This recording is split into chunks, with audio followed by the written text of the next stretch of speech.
The story of modern Somalia cannot be told without first understanding the deep scars of European colonialism in the late 19th century. Before foreign powers arrived, the Somali people shared a common language, a single religion, and a rich pastoral culture that stretched across the Horn of Africa.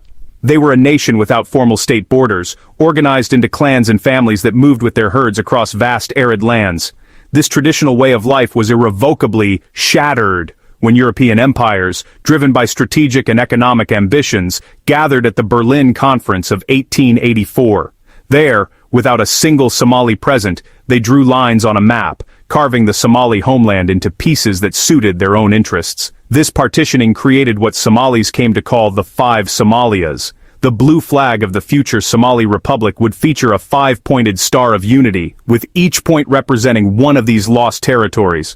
The British Empire's interest in the northern Somali coast was primarily strategic and minimal. After establishing the British Somaliland Protectorate in 1887, their main goal was to secure a reliable source of meat and supplies for their key port of Aden, located just across the Gulf.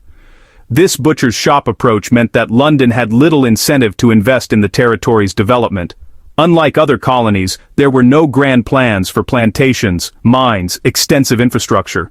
The British administration was small and direct and focused on maintaining basic order with as little cost as possible. They largely left the traditional clan-based social structures in place, ruling through local elders, as long as their authority was not challenged and the flow of livestock to Aden continued uninterrupted. This light-touch approach was, however, fiercely challenged by one of the most significant figures in Somali history, Sayyid Mohammed Abdullah Hassan.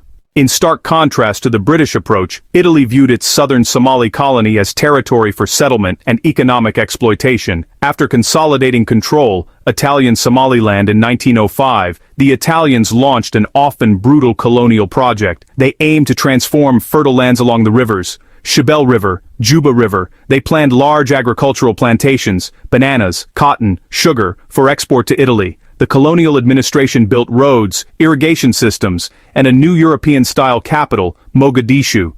This was direct rule, meant to be permanent and profitable. It was built on the backs of the Somali people. The Italians imposed forced labor, corvée, compelling communities to work on plantations and projects. Resistors faced harsh punishment. This bred deep resentment and disrupted pastoral and agricultural life. Italians encouraged immigration from Italy, granted the best land to settlers, and created segregated cities like Mogadishu. The French colonial project in the Horn of Africa was centered almost exclusively on one asset, the deep-water port of Djibouti. Established in the late 19th century, French Somaliland was valued not for its arid hinterland, but for its strategic location at the southern entrance to the Red Sea. The port served as a crucial coaling station for French ships on the route to their colonies in Asia.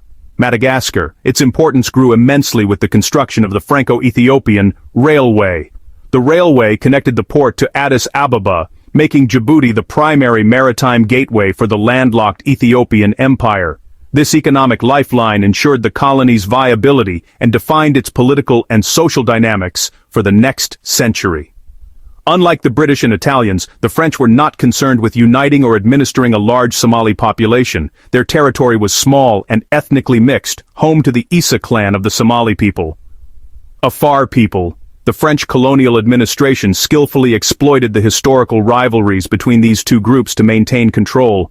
A classic, divide-and-rule strategy. They tended to favor the Afar community in administrative and political appointments. That created a deep and lasting sense of grievance among the Somali Isa population. This policy stifled the growth of a unified anti-colonial movement. Local politics revolved around ethnic competition rather than a shared struggle for independence. Throughout the mid-20th century, as the winds of independence swept across Africa, French Somaliland remained an outlier. 2 of the 5 points on the Star of Somali Unity represent territories that were not directly colonized by European powers but were absorbed by neighboring states with European acquiescence. The largest and most contentious of these is the Ogaden region, a vast expanse of arid land, historically inhabited by Somali pastoralists. In the late 19th century, as European powers carved up the coast, Ethiopia's Emperor Menelik II was simultaneously building his own empire. With weapons and diplomatic backing from the Europeans, who saw him as a fellow Christian ruler and a useful buffer, Menelik II expanded his domain eastward, conquering Somali territories. and establishing Ethiopian control over the Ogaden by force.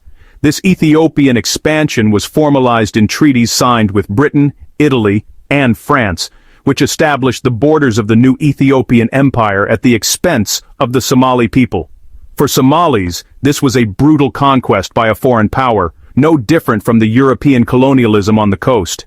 The people of the Ogaden were subjected to Ethiopian rule, which they viewed as oppressive and alien. This historical grievance became a central pillar of Somali nationalism. The desire to liberate the Ogaden and unite it with a future Somali state was a non-negotiable goal for generations of Somali leaders.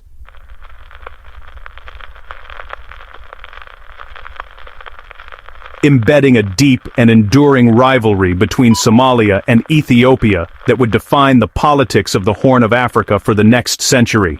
On July 1, 1960, a moment of extraordinary hope and celebration swept across the Somali nation. The former British Somaliland Protectorate, which had gained independence 5 days earlier, united with the former Italian trusteeship of Somaliland to form the Somali Republic.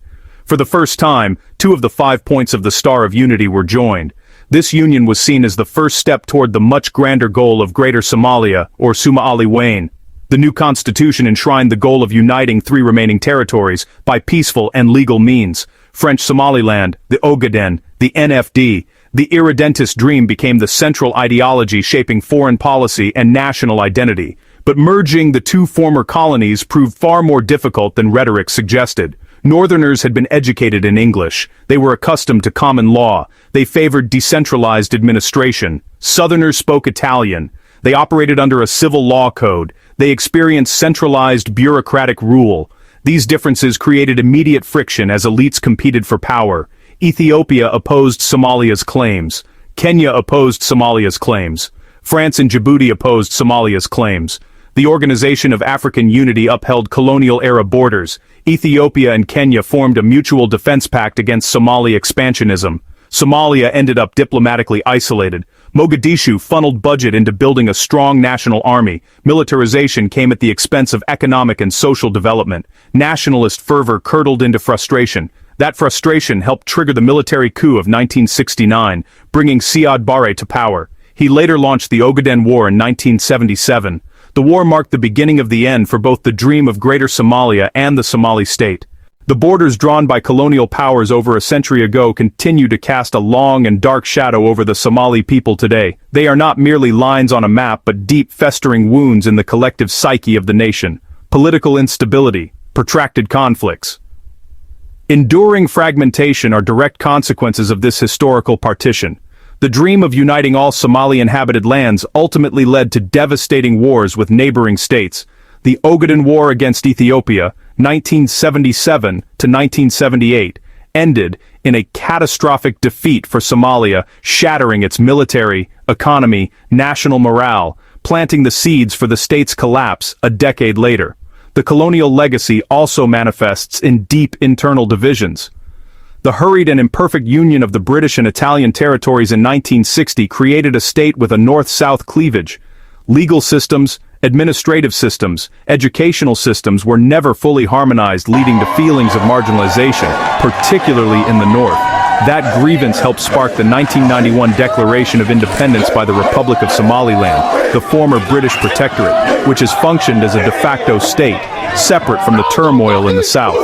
Colonial lines became internalized, creating fractures and making reunification more distant. The Somali state was shaped by irredentist ambitions, building a powerful military to redeem lost territories, diverted resources from democratic institutions, a diversified economy, and a cohesive civil society. When the state fell apart in 1991, there were few strong, independent institutions left. Society fractured along clan lines, manipulated and politicized by colonial and post-colonial powers. Violent competition for resources and power followed on a landscape broken by colonial past.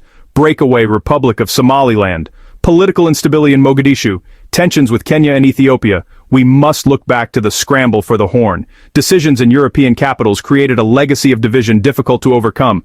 The 5-pointed star on the Somali flag representing both a powerful dream of unity and the painful reality of a nation divided against itself by history. Acknowledging this painful past is the first and most crucial step toward imagining a more peaceful and stable future for all Somali people, if that is to be possible.